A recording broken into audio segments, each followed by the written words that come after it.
देखो भैया, अब ठीक है? है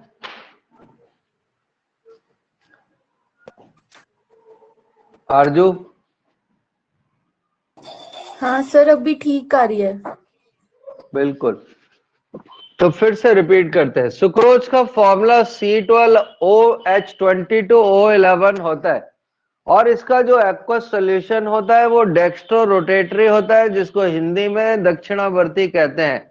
मतलब ये लाइट को राइट साइड में घुमाता है। जब हम इसकी हाइड्रोलिसिस करते हैं तो हाइड्रोलिसिस पर हमें दो कंपोनेंट मिलते हैं। एक तो मिलता है अल्फा डी ग्लूकोज, और जो दूसरा कंपोनेंट है वो एग्जाम के लिए बहुत इंपॉर्टेंट है, और उस दूसरे कंपोनेंट का नाम है beta D fructose. Beta D fructose. इस बीटा डी फ्रक्टोज की वैल्यू माइनस में 92.7 होती है और ग्लूकोज की वैल्यू 52.7 होती है। तो ओवरऑल सॉल्यूशन की नेगेटिव वैल्यू ज्यादा होती है। तो जो डेक्स्ट्रो रोटेटरी सॉल्यूशन था वो किस में कन्वर्ट हो गया? वो लीबो रोटेटरी सॉल्यूशन में कन्वर्ट हो गया। इस प्रोसेस को हम इन्वर्जन ऑफ शुगर या शर्करा का प्रतिपन्न कहते हैं, और ये एक इंपॉर्टेंट बात है। तो वो हमसे पूछेगा इन्वर्जन ऑफ शुगर क्या है। तो सुक्रोज को जब हम हाइड्रोलाइज्ड करते हैं, जब हम सुक्रोज को हाइड्रोलाइज करते हैं तो इसका सोल्यूशन डेक्स्ट्रो से लीवो रोटेटरी में बदल जाता है, और इस प्रोसेस को हम क्या कहते हैं? इस प्रोसेस को हम इन्वर्जन ऑफ शुगर के नाम से जानते हैं। देखो भैया, कोई डाउट है क्या इतने में? बढ़े आगे? अरे बढ़े क्या भैया? जी सर। तो देख, तो अब इसकी दो यूनिट है, एक अल्फा डी ग्लूकोज है और दूसरा बीटा डी फ्रक्टोज है। तो अब दोनों यूनिट कैसे रिएक्ट करेंगी देख लेना, भैया समझाता हूं। तो मैंने क्या किया, इसकी सबसे पहले तो अल्फा डी ग्लूकोज की यूनिट बनाई। अल्फा डी में यहां OH पहले फर्स्ट कार्बन पर है, H यहां था। दूसरे में भी OH यही था, लेकिन थर्ड वाले का OH ऊपर था, फोर्थ वाले का OH नीचे था। और ये हो गई किसकी स्ट्रक्चर? ये स्ट्रक्चर हो गई हमारे अल्फा डी ग्लूकोज की। ओके, ये स्ट्रक्चर हो गई है अल्फा डी ग्लूकोज की। और जब हम इस अल्फा डी ग्लूकोज की रिएक्शन, ठीक है ना, बीटा डी ग्लूकोज के फ्रक्टोज के साथ में कराते हैं, तो हमने लास्ट क्लास में ये स्ट्रक्चर देखी थी। ये OH हो जाएगा, ये CH2OH हो जाएगा, थर्ड वाले का OH यहां आएगा, फोर्थ वाले का यहां आएगा, फिफ्थ वाले का यहां आएगा, और ये हो जाएगा CH2OH। अब ध्यान से देखना, इसका एनोमेरिक कार्बन ये है, इसका एनोमेरिक कार्बन ये है, और इसका एनोमेरिक कार्बन ये है। तो ये दोनों आपस में रिएक्ट करेंगे दोनों आपस में रिएक्ट करेंगे और स्ट्रक्चर बनाकर देंगे, और जिसको हम क्या कहेंगे बताओ भैया? जिसको हम फ्रक्टोज के नाम से जानते हैं। क्लियर? तो हमने इनकी स्ट्रक्चर बना दी है, और स्ट्रक्चर बनाएंगे तो इसका तो OH और इसका ये वाला OH आपस में रिएक्ट कर जाएगा। तो देखो स्ट्रक्चर बनाकर आपको दिखा रहा हूं। तो ये तो O आ गया, बाकी से हमें कोई लेना देना है ही नहीं। ये O हो गया और ये नीचे जाकर इस कार्बन से अटैच हो जाएगा।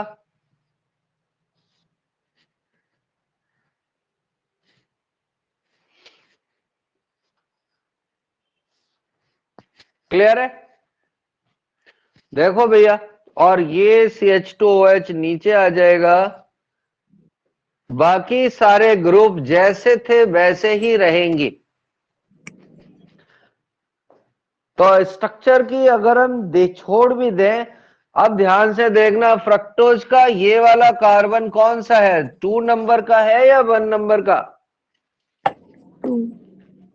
ये ना 2 है ना 1 है, ये 3 नंबर का है, ये 2 नंबर का है और ये 1 नंबर का। तो फ्रक्टोज का कौन सा कार्बन एनोमेरिक होता है? 2। किस नंबर का? ये बात कहीं पे लिख लेना। और ग्लूकोज का फर्स्ट नंबर का कार्बन एनोमेरिक होता है। तो ग्लूकोज के फर्स्ट एनोमेरिक कार्बन की रिएक्शन फ्रक्टोज के सेकंड एनोमेरिक कार्बन से हो जाती है और इनकी रिएक्शन से हमको ये फ्रक्टोज मिल जाती है। तो भैया फ्रक्टोज की स्ट्रक्चर सुक्रोज की स्ट्रक्चर बन जाए तो बता देना। और ये जरूर याद रखना, ये पेपर में आने लायक है।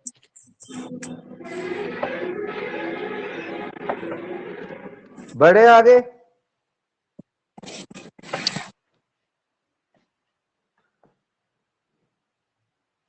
बढ़े क्या भैया? अब हम चलते हैं और देखते हैं माल्टोज की कहानी। माल्टोज का फॉर्मूला बिल्कुल सुक्रोज के फॉर्मूले के जैसा ही होगा, C12H22O11। जब हम इसकी हाइड्रोलिसिस कराएंगे तो अब दोनों ही यूनिट कैसी बनेंगी? दोनों ही यूनिट अल्फा डी ग्लूकोज की बनती हैं। तो बताओ भैया माल्टोज की बेसिक यूनिट क्या हो गई? Alpha D glucose. और इसमें दोनों यूनिट ही अल्फा डी ग्लूकोज आपस में रिएक्ट करके माल्टोज का फॉर्मेशन करेंगी। तो हम यहां पर एक इंपॉर्टेंट बात और देखने वाले हैं। ये तो एक ग्लूकोज का फर्स्ट कार्बन है और ये दूसरे ग्लूकोज का कौन सा कार्बन है? ये वाला कौन सा है? फोर्थ। तो 1 और 4th में आपस में H2O निकल जाएगा और दोनों के H2O के एलिमिनेशन से जो स्ट्रक्चर बनी है उसको तो हम माल्टोज कहेंगे ही कहेंगे। दूसरी इंपॉर्टेंट बात यह है कि जो बीच में बॉन्ड बन रहा है ये वाला, इस बॉन्ड का नाम क्या है? इसको हम ग्लाइकोसिडिक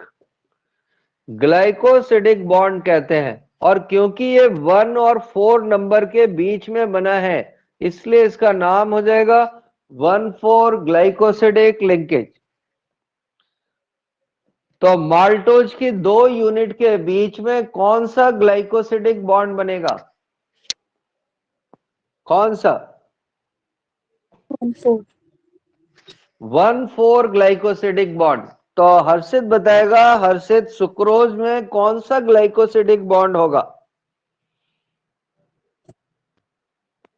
1,2। 1,2। ये बात आप पीछे जाकर वापस से लिख लो कि सुक्रोज में 1,2 ग्लाइकोसिडिक बॉन्ड होगा जबकि माल्टोज में 1,4 ग्लाइकोसिडिक बॉन्ड होगा। क्लियर? सुक्रोज में 1,2 ग्लाइकोसिडिक बॉन्ड होता है जबकि माल्टोज में 1,4 ग्लाइकोसिडिक बॉन्ड होगा। क्लियर? आगे बढ़ो। आगे बढ़ू क्या भैया? हम आगे चलते हैं और माल्टोज के बाद में चलते हैं स्टार्च की तरफ। तो ये हमारा आ गया स्टार्च। हिंदी में भी भैया स्टार्च ही कहते हैं, तो कोई फर्क नहीं है। जो स्टार्च का फॉर्मूला है, ठीक है ना, वो होता है C6H10 और O5 और N। ठीक है? इसकी बेसिक यूनिट कोई बता सकता है क्या? Alpha D. इसकी जो बेसिक यूनिट होती है वो होती है alpha D glucose.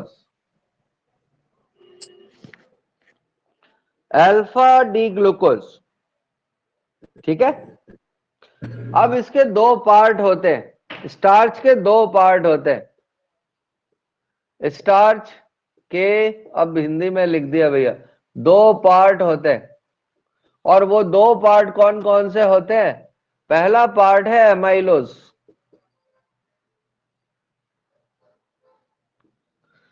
Amylose straight chain होता है या फिर ब्रांच्ड, ठीक है ना?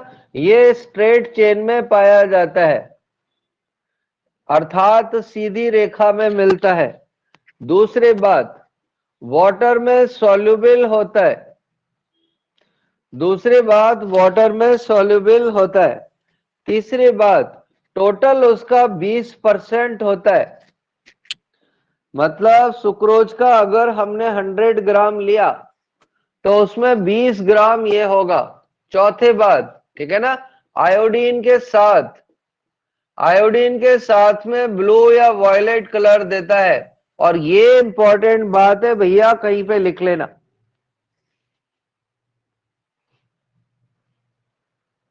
ये इंपॉर्टेंट बात है, लास्ट वाली सबसे ज्यादा। इसका जो दूसरा पार्ट है उसका नाम है एमाइलोपेक्टिन। एमाइलोपेक्टिन की पहली बात है कि ये ब्रांच्ड होता है। नंबर दूसरी बात, वाटर में इंसॉल्युबल होता है,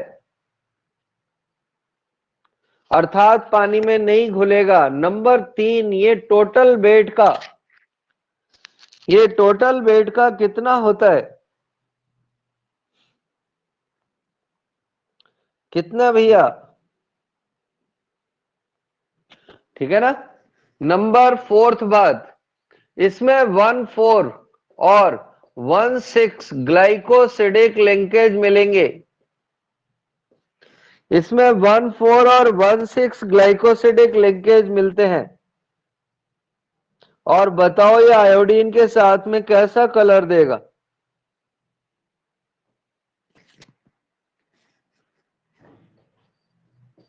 ये आयोडीन के साथ में ब्लू कलर नहीं देगा।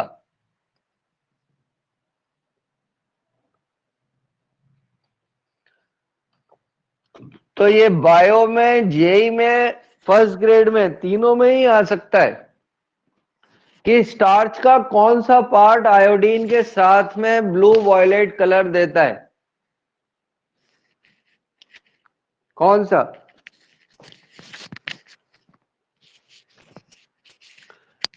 एमाइलोज। एमाइलोज ब्लू कलर देता है और ये ब्लू कलर नहीं देता। अब देखो, ध्यान से सुनना, हमने कभी जनरल बात सीखी होगी कि सब्जियां काट कर धोनी चाहिए या धोकर काटनी चाहिए?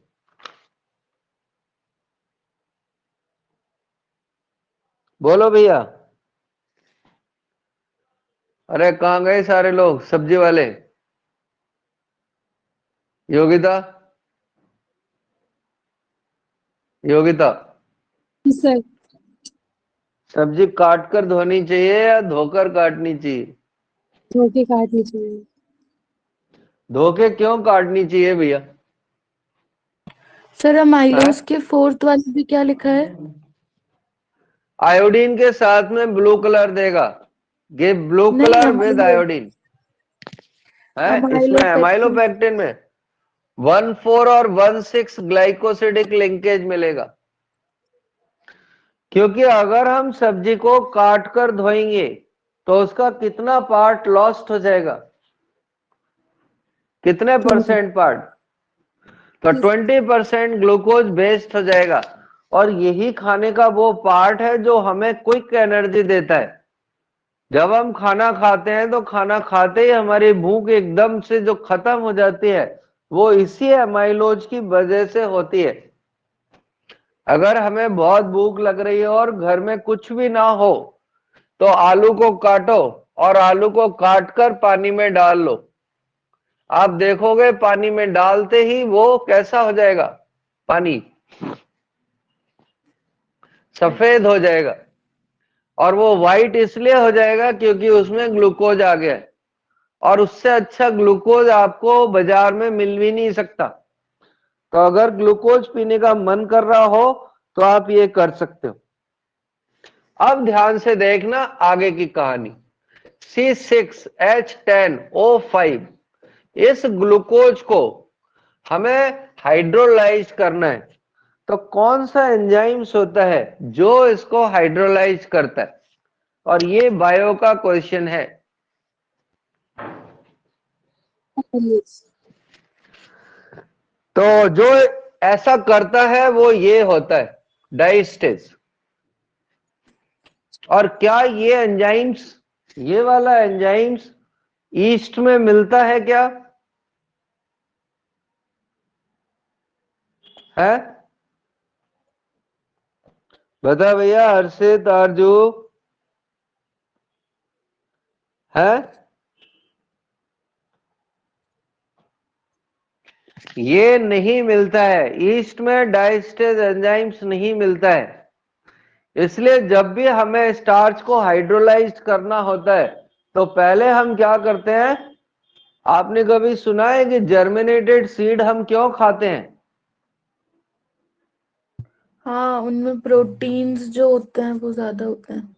प्रोटीन कहां से आ गए बेटा? चल मान लेते हैं, जब हम स्टार्च का जर्मिनेटेड सीड खाते हैं तो जर्मिनेटेड सीड में डाइस्टेज एंजाइम्स डेवलप हो जाता है जो स्टार्च को माल्टोज में तोड़ने में हेल्प करता है। इसलिए जर्मिनेटेड सीड हमको हेल्प करते हैं। क्लियर? क्लियर है भैया?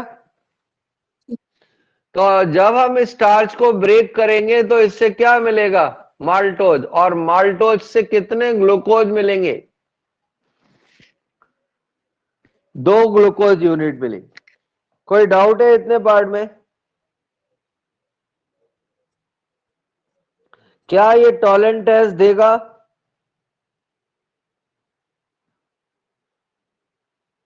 क्या ये टॉलेंट टेस्ट देगा? नहीं, ये टॉलेंट टेस्ट नहीं देगा। और अब हम जा रहे हैं सेलुलोज की तरफ। सेलुलोज का फॉर्मूला भी वही होता है जो स्टार्च का होता है। फिर दोनों में फर्क क्या है आरजू? आरजू, यस सर। आरजू, क्या फर्क है बेटा? अपन ने तो पढ़ ली है बायोलॉजी में।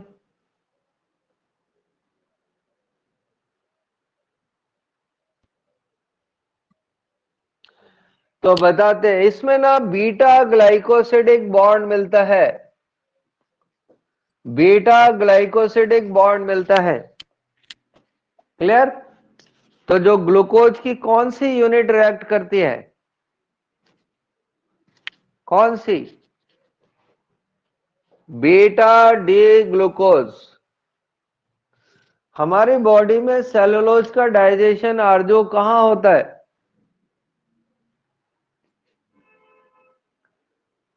हर्षित, हमारी बॉडी में सेलुलोज का डाइजेशन नहीं होता। हमारी बॉडी में सेलुलोज का डाइजेशन नहीं होता। क्यों नहीं होता? सेलुलेज नहीं बनता हमारी। नहीं नहीं, हमारी बॉडी में कोई भी एंजाइम्स ऐसा नहीं होता जो इस बॉन्ड को ब्रेक कर दे, बीटा ग्लाइकोसिडिक बॉन्ड को ब्रेक कर दे। तो पहले टाइम में कोई ऐसा पार्ट्स था कि हमारी बॉडी में जो ये काम कर सकता था? हाँ, वर्मीफॉर्म अपेंडिक्स। अपेंडिक्स। पहले अपेंडिक्स का काम यही था जब हम घास पत्तियां खाते थे, ठीक है ना? अगर दीक्षा, अगर हमारा वर्मी फॉर्म अपेंडिक्स चालू होता तो क्या फायदे होते हमको? सर डाइजेशन में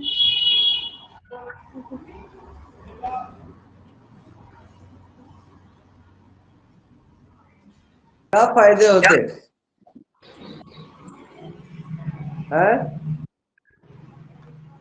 सर डाइजेशन में प्रॉब्लम। डाइजेशन में प्रॉब्लम नहीं, अरे कितने मजे होते। अगर हम कहीं ट्यूशन पढ़ने जाते और भूख लगती तो फट से पार्क में जाते, घास वापस पढ़ने चले जाते।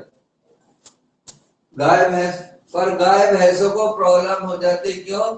आदमी सारी घास को कब्जा कर लेता कि नहीं, ये वाली घास तो मेरा बच्चे खाएंगे। इसलिए बाद में ऊपर वाले ने देखा आदमी लालची हो गया है, ठीक है ना, तो उसने क्या किया, बंद कर दिया, वर्मीफॉर्म अपेंडिक्स ही बंद कर दिया कि अब खाएगा कैसे। पर अगर खा रहे होते तो मौज आ गई होती, ठीक है ना, अपन सेंट्रल पार्क में घूमने भी जाते और खाना खा के भी आ जाते। क्यों दीक्षा है, दीक्षा? Yes, sir. तो देखो ये भैया सेलुलोज की स्ट्रक्चर है। क्या सेलुलोज टॉलेंट टेस्ट देगा क्या है? No, sir. ये हमको ये हमको टेस्ट नहीं देगा, ठीक है। कौन कौन टॉलेंट टेस्ट नहीं देता है? Cellulose, starch, और एक और चीज। एसएससी, सेलुलोज, सुक्रोज और स्टार्च, ये टेस्ट नहीं देते हैं, क्लियर है। Yes, और sir. सेलुलोज के काफी सारे यूज भी हैं। तो हर्षित बताओ भैया, दो सेलुलोज के, आर्टिफिशियल सेलुलोज के कोई दो यूज।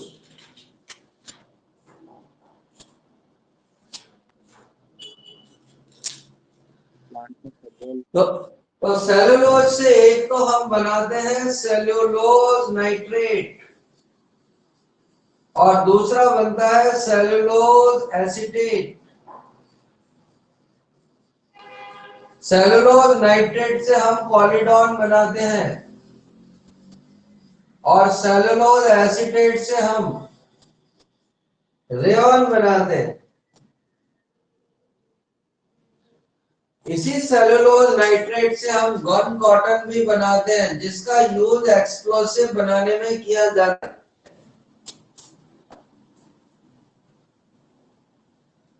क्लियर।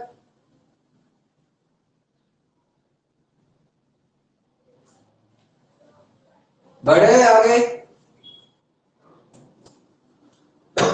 बड़े भैया आगे क्या?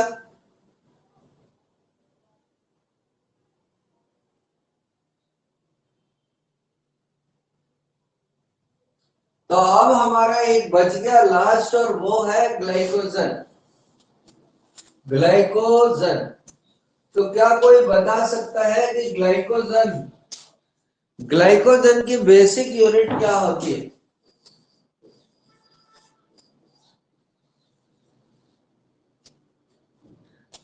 ग्लाइकोजन किससे बनता है? तो देखो ग्लाइकोजन इसके जैसा होता है, लेकिन एमाइलोपेक्टिन से थोड़ा ज्यादा ब्रांच्ड होता है। तो ग्लाइकोजन और दोनों की यूनिट क्या हो जाएगी? Alpha D glucose. क्या ग्लाइकोजन ये टेस्ट देगा क्या? नहीं, ग्लाइकोजन भी टॉलेंट टेस्ट नहीं देता है। तो उस लिस्ट में एक नाम आप और जोड़ लेना, एसएसडी हो जाएगा। ये चार लोग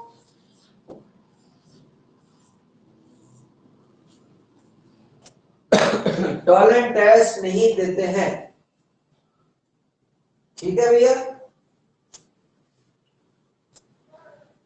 आगे बढ़े,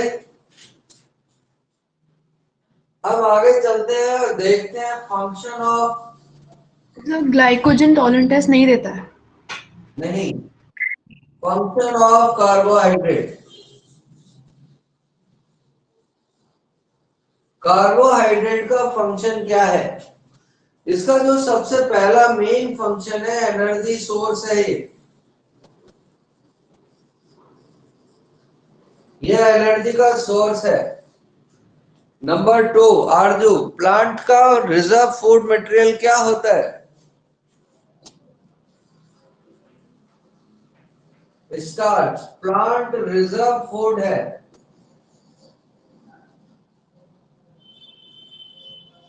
और बताओ एनिमल में रिजर्व फूड क्या होता है?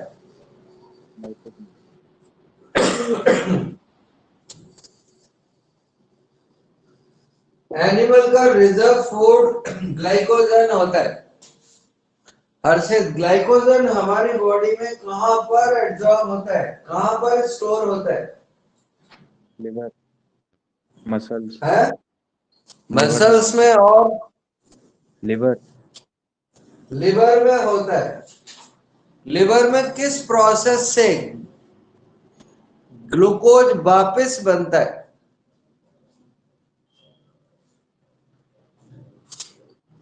लिवर में किस प्रोसेस से वापस से ग्लूकोज बनता है?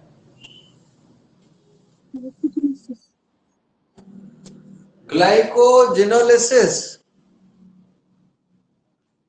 यहां पर एक दो क्वेश्चन, जनरल क्वेश्चन है जो कोई भी बता सकता है, पर बायो वाले स्पेसिफिकली बता ही सकते हैं कि अगर हम ग्लूकोज का कंप्लीट ऑक्सीडेशन कर दें तो हमारी बॉडी में इसके ऑक्सीडेशन से कितने एटीपी बनेगी? आरजू, आरजू आवाज ही नहीं आ रही दीदी तो। सर और- ग्लूकोज के ऑक्सीडेशन से। हाँ जी,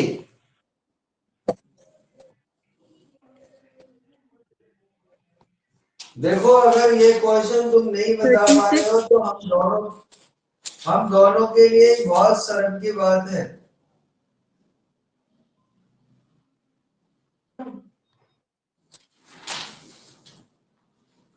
हर्षित, 38, तो ग्लूकोज के कंप्लीट ऑक्सीडेशन से 38 एटीपी बनते हैं। बता भैया हर्षित, ग्लाइकोलिसिस में कितने एटीपी प्रोड्यूस होते हैं? नेट एटीपी है? नहीं, मतलब प्रोड्यूस भी होते हैं और यूज भी होते हैं, तो नेट बताना है क्या? नहीं, ओवरऑल कितने का फायदा होता है? 2 का, 4 का, 6 का, 10 का? 2 एटीपी और 1 NADPH। और क्रेब साइकिल में थोड़ी थोड़ी आती है हमको।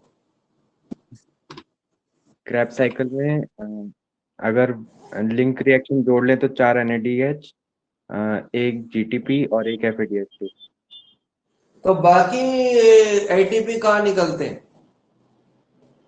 नहीं तो ETS में जाते हैं ना फिर NADH वगैरह। 1 NADH से 3 ATP, तो ETS से फिर कैलकुलेट करके। अच्छा अच्छा, ऐसे करके निकलते हैं। भूल भाल गए हम तो, बहुत साल पुरानी बात होगी। तो ग्लाइकोलिसिस में 2 एटीपी और 1 NADH है ना? एक ना, सर हाँ, सर एटीपी एटीपी बेटा हमारी बॉडी की ना करेंसी यूनिट है, एनर्जी की यूनिट है।